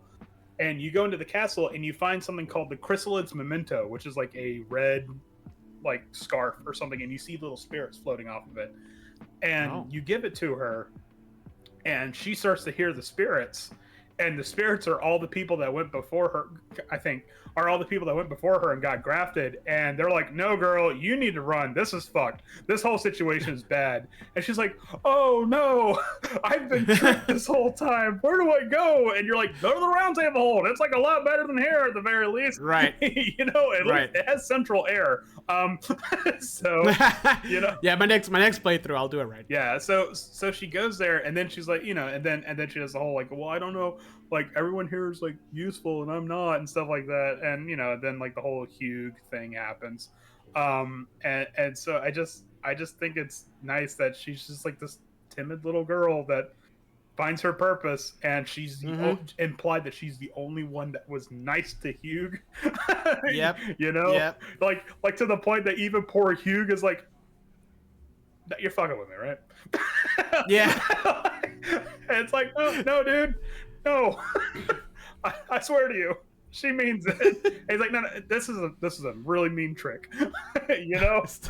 This prank's not funny, bro. Yeah, and it's like, dude, Hugh, I have been in your fucking shoes, man. I know exactly what this feels like. So yeah, the Rodrika is a charming little cinnamon bun, and she must be protected at all costs. One of the nicest person in all of Elden Ring. I've only met her for 5 minutes, but if anything happens to her, I will burn everything down. Yeah, I'll kill everyone in this room and myself. All right, Raya. Okay, now I know you don't like snakes, so you're probably biased. I hated all of that fucking castle. I know you don't like snakes, so I know you're biased against this, but D tier. I knew. Sell it. I knew going into this, I had to build a case for Raya, because much like Rodrika, she is a precious golden Labrador of a person. I think for her it's A, only because she doesn't do really anything for you later, like like she's mechanically speaking. No, she doesn't do anything. She just gives you a quest, and even then you... Yeah. Like, she freaked me out when she turned into a snake, but to be honest, all of Volcano Manor was horrid for me. No, actually, she can bring you to the Volcano Manor, skipping all that. Early on, if you skip, but I didn't want to do that. Skipping all that horse shit. So, I mean, but you're right, like, she was messed with, her memory was messed with, I forgot the name of that fucking Tanith. She wanted to like you to erase her memory. Like, fuck, bro. Like, okay, hold on. So the way you're saying it is like Tan's like, yeah, it's erase her memory, but I didn't mean it to sound like that. But like Tan, actually, if anything, do you want to do Raya and Tanith at the same time, because they're like interlinked? Yeah. We can just knock out two birds here with one stone.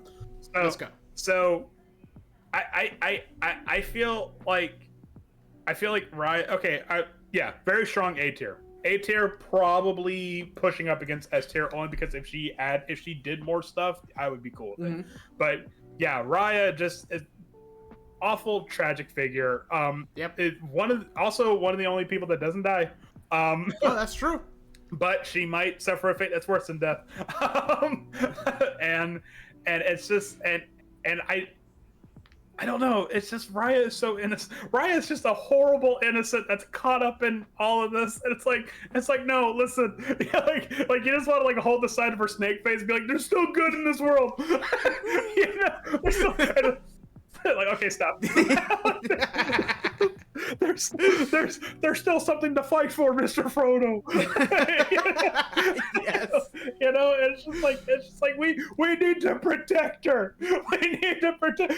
This is the only reason why I wouldn't. I tried my best, okay? This is the only reason why I wouldn't do the Frenzy Flame ending. I'm doing it for you, Rhea. Ryan and Roderica, yeah.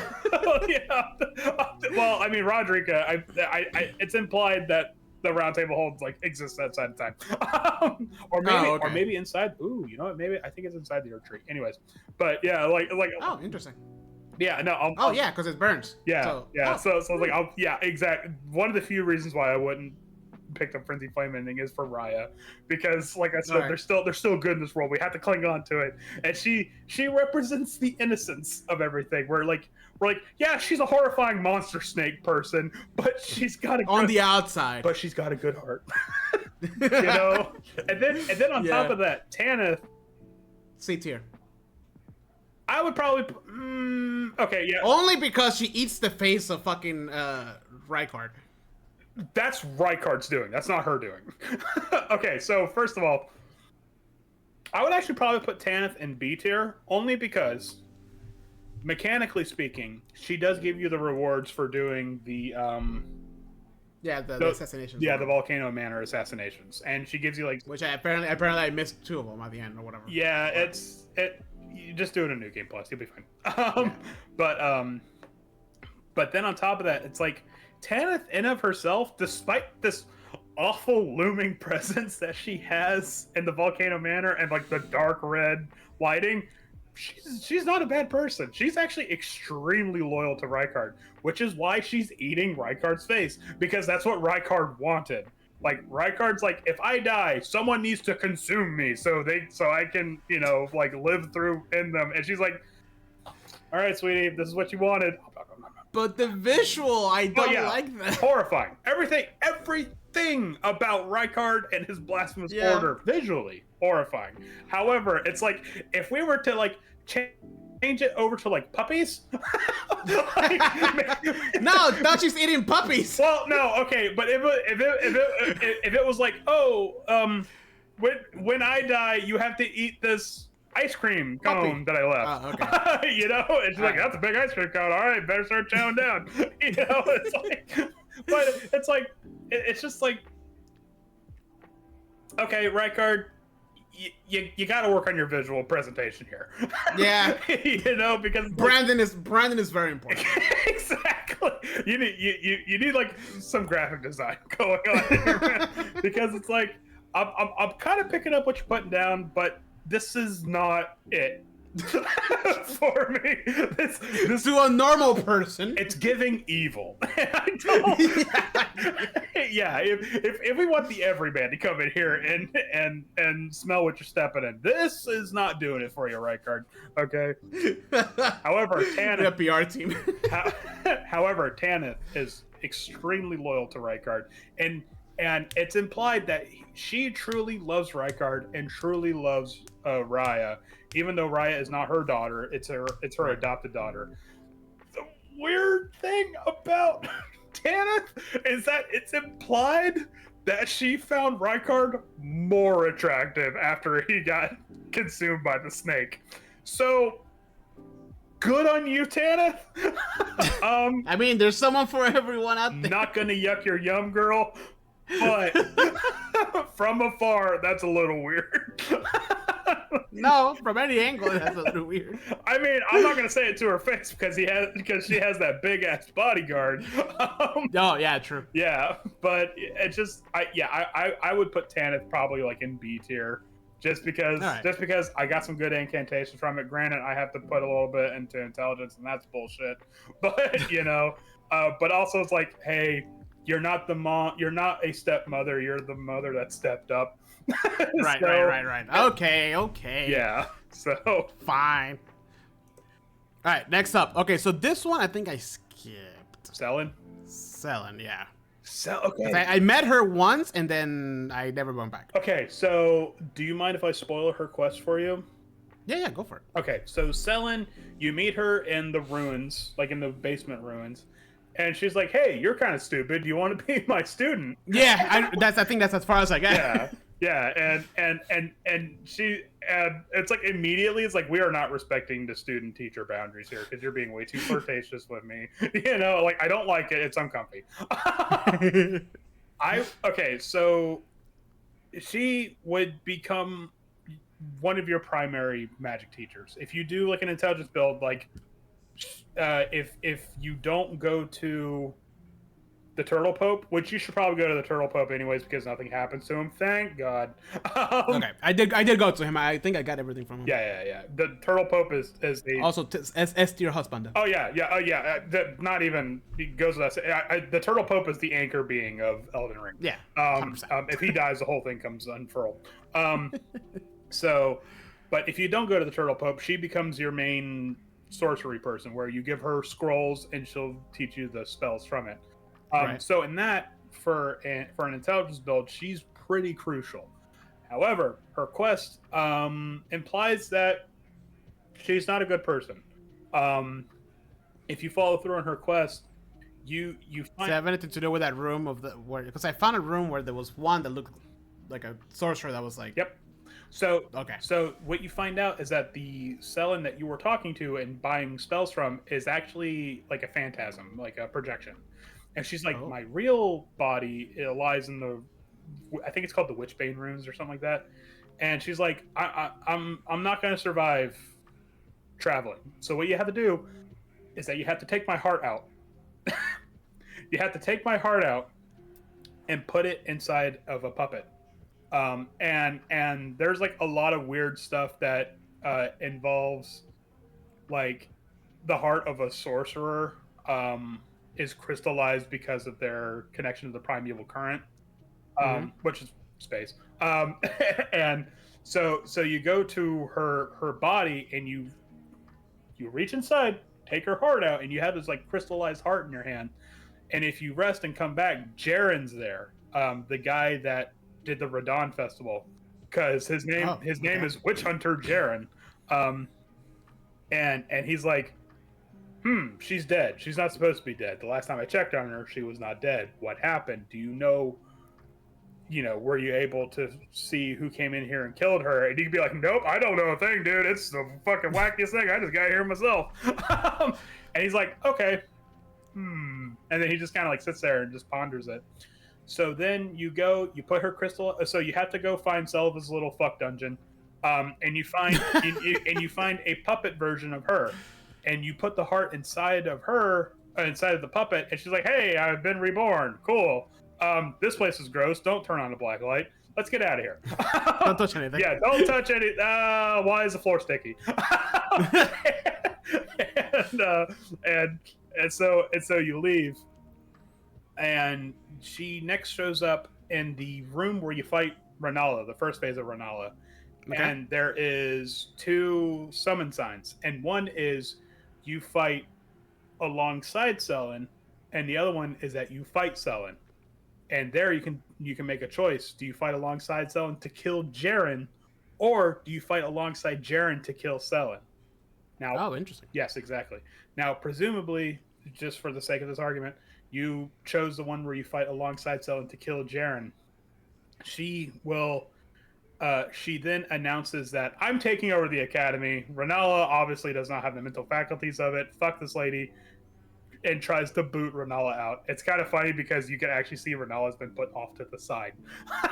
Oh yeah? Yeah, like she physically moved Renala like off into the corner somewhere. She's just like babbling to herself.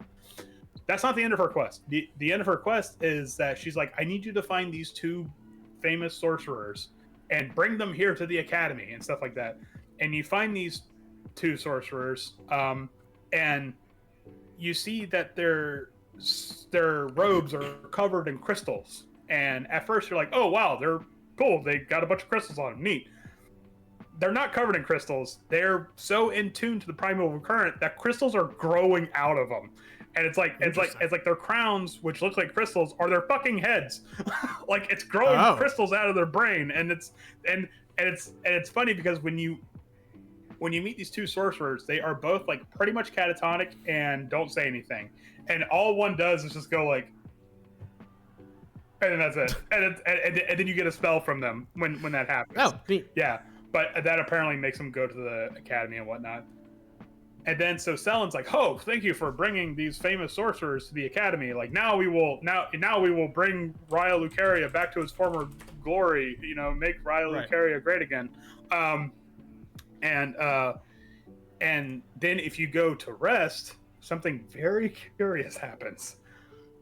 If you go to Rest of the Grace, Renala will be back where she was originally, and off to the side will be one of those weird ball things with the faces. Yeah. Right? And if you talk to her, Selen's voice comes out, and it's like, "Help me." And it's like, Selen turns into one of those weird fucking ball things that has all the faces and stuff like that. Yeah, and it's like, Selen essentially fucked around and found out that, hey, maybe you shouldn't be so in tune to the primeval current. Like, this is what happens. This is the end. Like, this is the end game for when you get too close to that magical power. So, actually, now that I say it, I probably want to put her in C tier because it's like, yeah, thanks for the spells, but you're also kind of a douche. Yeah, kind of an asshole. That's interesting. I gotta do that quest. I was looking for a picture of the sorcerers that you were talking about. To see how creepy they are.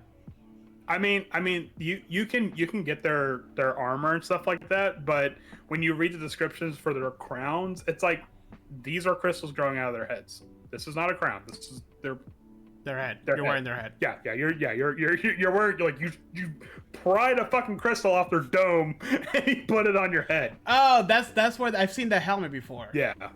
So okay, yeah, I was wondering because I never got that one. Interesting. All right. Yeah, and it's also okay. So yeah, I'm gonna put Selen in C tier only because it's like, yeah, you can teach me these spells, but I can also give it to the Turtle Pope, but nothing happens to the Turtle Pope. So the Turtle Pope is chill. So yeah. Also, like, why are you trying to kick Renala while she's down? Like, what the fuck? Yeah. Yeah. You're supposed to empower other women, dude. Come on. Yeah, come on.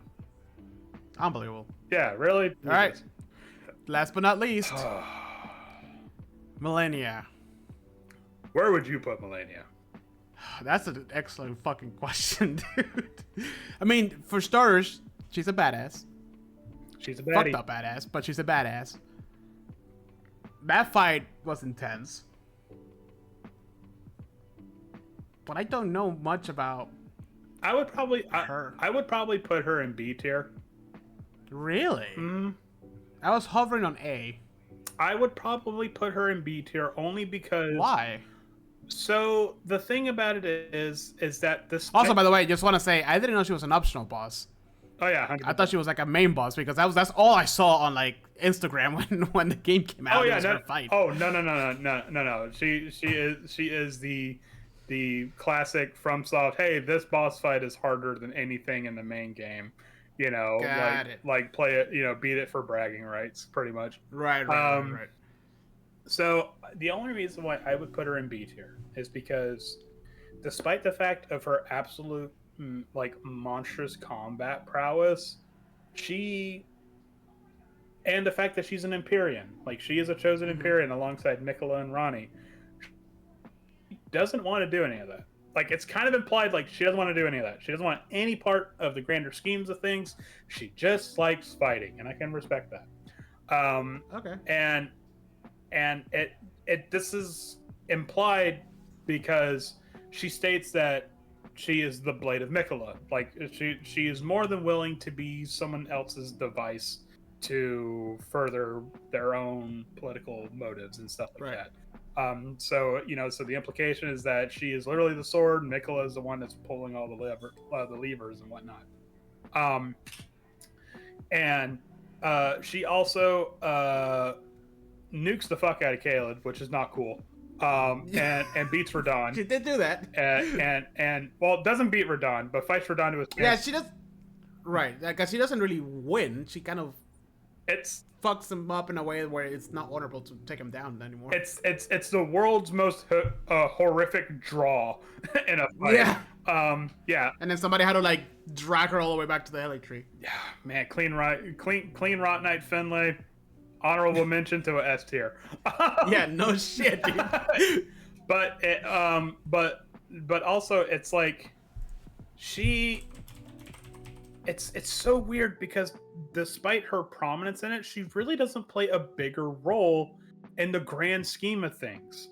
You know, like all she wants to do is just fight and be the best at fighting.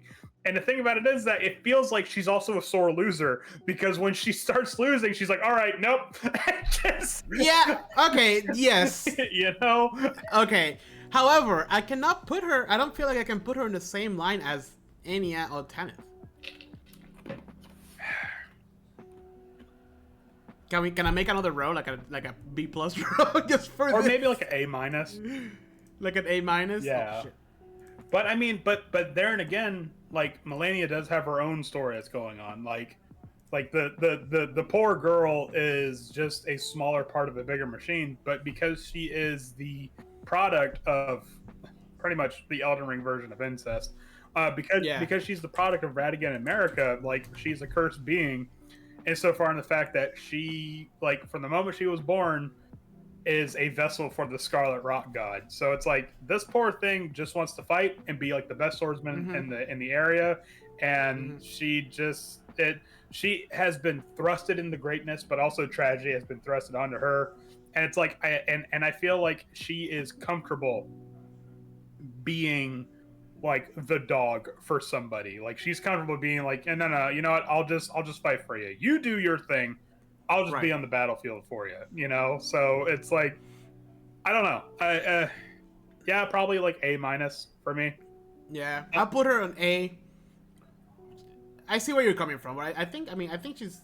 If I put her on A, I think Rani needs to go to. I wish there was like A+, A-, B+. But it cannot be the same line as Enya and Tanith. Well, I mean, there's just no way. I mean, the thing about it is that like Ronnie and it's funny because like you have Ronnie and Melania who are both Empyreans, but their scopes could not be further apart. Like Ronnie is true. Ronnie is presumably not physically imposing because she's a spellcaster that would make her squishy, and Melania is like the physically strongest thing that you fight, you know. But Melania is totally okay being like in the background. Whereas Ronnie has this big overarching scheme for what she wants to do, you know. So it is kind of weird that, you know, you have these Empyreans and like one's like, I'm gonna fix the government, and the other one's like, I'm gonna fight shit. That's all I want to do. You know, like I just want to hit shit, man. Can you imagine if Melania was happy to be Rani's sword? No. No. The ultimate team up. I'm also putting her in B tier because her Great Rune is trash. Yeah, I mean, no, I'm kidding. That's a joke. But I'm saying out of the Great Runes, hers is probably for me the least useful. Yeah, I don't use it. I know. Well, actually, Moog's Rune is the least useful for me, but that's because I don't do PvP. Right. But I mean.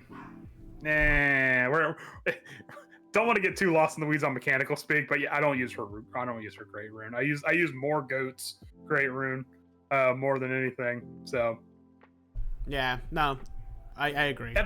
But it's so weird now that I think about it, that someone that has such a big prominent like presence in the fandom ultimately doesn't have really that big of an impact on the political I was surprised. Well, I was surprised because, well, not so much in that, just over the game, because when the game came out, there was I looked for like a bunch of like screensavers for my computer, and like most of them is her and the Blade of Malekith, and whatchamacallit, and like she was in all of the fucking videos, she was in all of the reels, so I thought she was like the final boss. Well, that and the big woogly Elden beast thing, but yeah.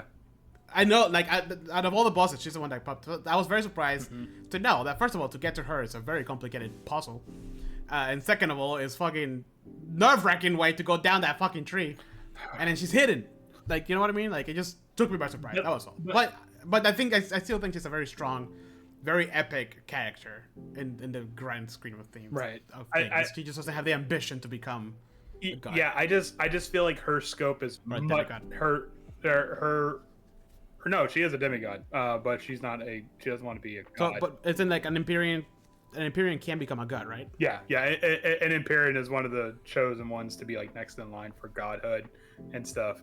But it's like I just find it, you know, like her scope is very much personal. Like she's like, no, I just want to shirk off the Scarlet Rot and be the best swordsman in the land.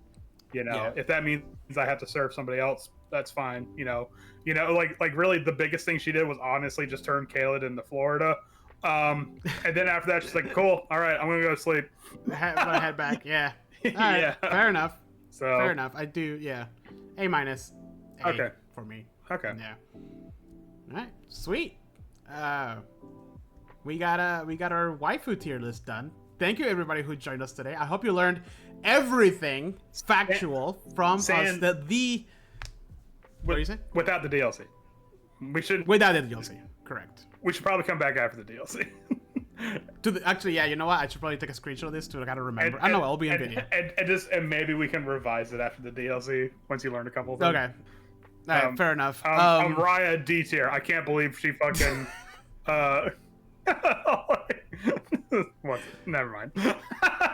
we all know Roderica is the best waifu, the best girl. I'm just saying. I went into this discussion like I know where this stands. I know where she stands. I know where she stands. I gotta build a case for Raya because I know you don't like snakes. It's like I gotta fight through that bias. That was just very very unsettling for me. I mean, all. to be fair, if they made Raya look like a big, ugly fucking spider thing, I would probably be grossed out too. So yeah, fair enough. All right, well, thank you everybody for joining us. This is we haven't done an episode this long in a minute. But yeah, I mean, we kind of it was needed. I think we were pretty much very concise because I know how much you can go on lower tangents. So once I'm done, just wait till we get to the husbando tier list. Yeah, once I'm done with the DLC, we'll be back to revise this and add some new faces. I'm assuming there's new faces. Mm-hmm. Okay, great. So with that, thank you. Oh wait, do we have anything new, Andrew? Any announcements or any? I don't think. Any news or highlights that we want to talk about? I don't think so. No. No, just asking. Okay. Yeah. All right. Well, with that, thank you guys so much for joining us on another episode of Attack of Opportunity. If you like what you heard, please comment below. Leave us a comment. Just say how wrong we are or how right we are. We just want to hear your opinion. And who's your number one waifu from Elden Ring? And why is it Rodrigo? And with that, you guys have a wonderful rest of your weekend. As always, keep on gaming. Stay safe out there. Bye. Bye.